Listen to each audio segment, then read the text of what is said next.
ये question solve करने से पहले मैं इंट्रोडक्शन देखता हूं।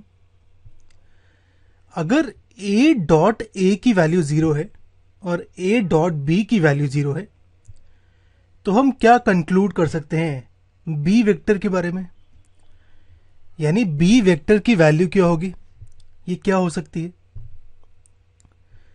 अब a डॉट ए की वैल्यू जीरो है यानी a वेक्टर जीरो है, और अगर a वेक्टर जीरो है तो a डॉट बी भी जीरो होगा, b वेक्टर कोई भी हो। हम यहां पे यही चीज प्रूव करते हैं कि अगर a वेक्टर जीरो है और b कोई नॉन जीरो वेक्टर है तो a डॉट बी की वैल्यू जीरो होती है।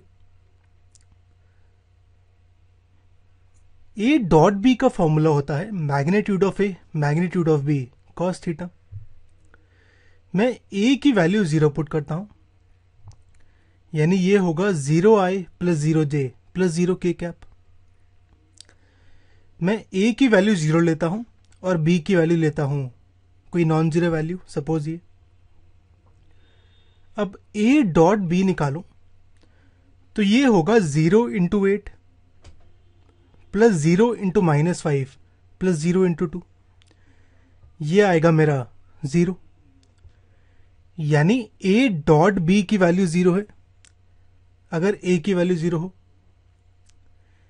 ऐसे ही a की वैल्यू जीरो, b की वैल्यू कोई और ले लो, कोई और नेगेटिव वैल्यू, सॉरी कोई और नॉन जीरो वैल्यू, तो a डॉट बी फिर मेरा जीरो आएगा। Zero into three, zero into minus four, zero into seven, ये सब जीरो होंगे, तो a डॉट भी जीरो आता है।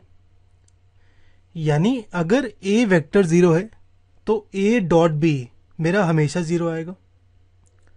If a is zero then a dot B equal to zero, चाहे b वेक्टर कोई भी हो, फॉर एनी वेक्टर b।